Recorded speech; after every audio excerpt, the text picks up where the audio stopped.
Morning students, आज हम अध्याय 6 पढ़ेंगे। ओणम। ओणम क्या है? एक त्योहार है। कठिन शब्द: बगीचों, सूर्योदय, त्योहार, प्राकृतिक सौंदर्य, दमकने, सरोवर, महोत्सव, नक्षत्र, उत्साह, स्वादिष्ट, प्रीतिभोज, आयोजित, व्यतीत, आकर्षण, प्रतियोगिता, नृत्य, परंपरा, कलाकृतियाँ, प्रतीक्षा। सुबह सुबह बच्चे नहा धोकर हाथ में टोकरी लिए लाल पीले सफेद फूल तोड़ने के लिए उछलते कूदते बाग बगीचों में निकल पड़े। सुबह सुबह बच्चों ने क्या किया? नहा धोए, टोकरी ली और तरह तरह के रंगों के फूल जो तोड़ने के लिए पार्क में बाग बगीचों में निकल गए। सूर्योदय होते ही आंगन को गोबर से लीपा और फिर आंगन में फूल चक्र बनाए। सूरज सुबह होते ही आंगन को जो है गोबर से लीपा गया और फिर आंगन में रंगोलियां बनाई गई, जैसे फूल चक्र बनाए। इसी के साथ केरल में ओणम का त्यौहार शुरू हो गया। केरल जो एक स्टेट है, वहाँ पे ओणम का एक त्यौहार फेस्टिवल जो है स्टार्ट हो गया था, शुरू हो गया था। वर्षा के बादल छंटते ही ठंडी ठंडी और तेज हवाएं थम जाती हैं और केरल के प्राकृतिक सौंदर्य निखर होता है। जैसे ही वर्षा के बादल, जैसी बारिश थमती है, बादल हट जाते हैं, तो ठंडी ठंडी तेज हवाएं भी रुक जाती हैं और केरल का जो सौंदर्य है, प्राकृतिक सौंदर्य है, वो निखर जाता है, बहुत ज़्यादा उभर के बाहर आता है। पूर्व दिशा में सह्याद्री पर्वत के पीछे से जब सूरज उभरकर केरल को प्रकाशित करता है, उसके प्रकाश में पश्चिमी तट के समुद्र की लहरें चमकने लगती हैं। जब पूर्व दिशा से सह्याद्री पर्वत है, एक पर्वत का नाम है सह्याद्री, वहाँ पूर्व दिशा से जब सूरज निकलता है और केरल में सूरज की रोशनी पड़ती है, तो उसके प्रकाश से जो पश्चिमी तट की समुद्र हैं, उनकी लहरें चमकने लगती हैं। सूरज की सुनहरी किरणों में समुद्र तट की रेत के कण दमकने लगते हैं और हल्के हल्के बयार के झोंकों से नारियल के पेड़ों की पत्ते जो हैं लहलाने लगते हैं।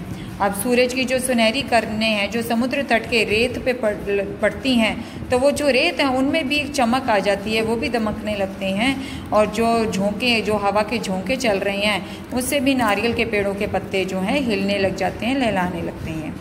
पेड़ पौधों और बेलों में हरियाली छा जाती है। पेड़ पौधों, जगह जगह पेड़ पौधे हैं, हरियाली हरियाली है, ग्रीनरी है। नदी, सरोवर और तालाबों के निर्मल और स्वच्छ जल उजले दिन और चांदनी रात के वातावरण को बहुत सुंदर बना देता है। जो नदी, सरोवर, तालाब हैं वहाँ के, उनका जो बिल्कुल साफ सुथरा पानी है, वो उजले दिनों को और रातों को के जो वातावरण है, एनवायरनमेंट है, उसको बहुत सुंदर बना देता है। चहचहाते पक्षी आसमान में उड़ते हुए अटखेलियाँ करते हैं। जो पक्षी हैं वो आसमान में उड़ रहे हैं, मस्तियाँ कर रहे हैं। ओणम के दिनों में रंग बिरंगी तितलियाँ खिले हुए फूलों पर मंडराती दिखाई देती हैं। ओणम त्योहार के दिनों में रंग बिरंगी तितलियाँ भी इधर उधर फूलों पे जो हैं घूम रही हैं, मंडरा रही हैं। ऐसा लगता है मानो प्रकृति केरल वासियों के महोत्सव ओणम के स्वागत की पूरी तैयारियां कर चुकी है। ऐसा लग रहा था जैसे जो ओणम त्योहार है केरल वासियों का, तो प्रकृति भी इसकी स्वागत कर चुकी है, वो भी पूरी तैयारियां कर चुकी हैं। किसान धान की फसल काट चुके हैं और खलिहानों में धान भरे हैं। अब किसानों ने जो धान लगाया था, फसल लगाई थी, उसको काट लिया है और खलिहानों में उनके वो भरे पड़े हैं। श्रावण महीने के श्रावण नक्षत्र के दिन ओणम का त्यौहार आता है। श्रावण के महीने में जब श्रावण नक्षत्र पड़ता है, तो उस दिन ओणम का त्यौहार आता है। केरल वासियों के लिए ओणम का त्यौहार वास्तव में वसंतोत्सव कम नहीं है। केरल वासियों के लिए जो ओणम का त्यौहार है, वो बहुत किसी भी त्यौहार से कम नहीं है। सभी लोग आनंद और उत्साह के साथ अच्छे अच्छे कपड़ों में सज धज कर खुशियाँ मनाते हैं। सभी लोग बहुत खुशी से अच्छे अच्छे नए नए कपड़े पहनते हैं और खूब खुशियाँ मनाते हैं। तिरुवोणम के दिन सवेरे परिवार का हर सदस्य परिवार के मुखिया के हाथों से नए कपड़े लेकर पहनता है। तिरुवोणम के दिन सुबह परिवार में जितने भी सदस्य हैं, वो सदस्य में जो सबसे मुखिया हैं, जैसे हमारे घर में मुखिया कौन होता है? दादाजी होते हैं। उनके हाथों से नए कपड़े लेते हैं। घर के सभी सदस्य सुंदर ढंग से ओणम मनाने की तरह की तैयारियों में जुट जाते हैं। घर में जितने भी आपके सदस्य हैं, जितने भी आपके मेंबर्स रह रहे हैं, सभी ओणम मनाने में अलग अलग तैयारियों में जुटे हुए हैं। कोई कुछ कर रहा है, कोई कुछ कर रहा है। ओणम के भोज में चावल, सब्जियां, खीर, पापड़ और कई प्रकार के स्वादिष्ट फल होते हैं। ओणम के भोज में, ओणम के खाने में चावल होते हैं, सब्जियां, खीर, पापड़ और भी कई तरह के स्वादिष्ट जो हैं फल रखे जाते हैं। ओणम के त्यौहार के उपलक्ष्य में विशेष प्रीति भोज आयोजित किया जाते हैं। प्रीति भोज जैसे हम कोई पार्टी जो हैं वो करते हैं, उपलक्ष्य में आयोजित किए जा रहे हैं। प्रीति भोज के बाद लोग अपनी अपनी रुचि के अनुसार खेल कूद, कविता, प्रसंग या नृत्य गान में अपना समय व्यतीत करते हैं। प्रीति भोज खाना खाने के बाद सब लोग अपनी रुचि के अनुसार, अपने अनुसार जो है, कोई खेल कूद कर रहा है, कोई कविता सुना रहा है, कोई नाच रहा है, कोई गाना सुना रहा है, उसमें जो है अपना समय व्यतीत करते हैं। ओणम के त्यौहार का एक प्रमुख आकर्षण नौका दौड़ है। ओणम के दिन जो सबसे मेन जो काम होता है वो क्या होती है? नौका दौड़, जो नावों में जो है उसकी दौड़ लगाई जाती है नावों की। आरनमुला नामक स्थान पर नावों की प्रतियोगिता देखने के लिए हजारों लोग इकट्ठे हो जाते हैं।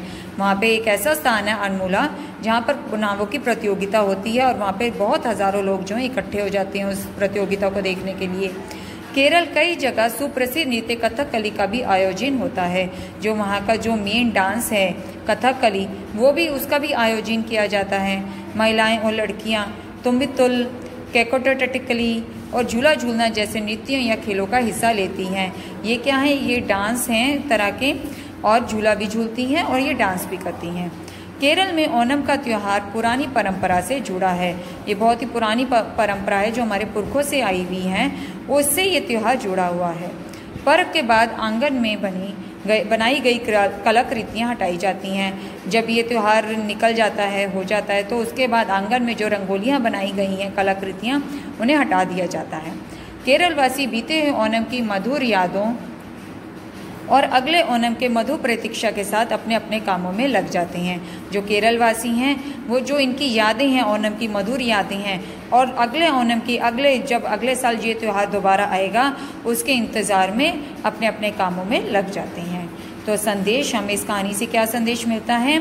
जीवन में त्योहारों का महत्व, कि हमारे जीवन में जो त्यौहार हैं, फेस्टिवल्स हैं, उनका कितना महत्व है, उन्हें हमें अच्छे से मनाना चाहिए। धन्यवाद।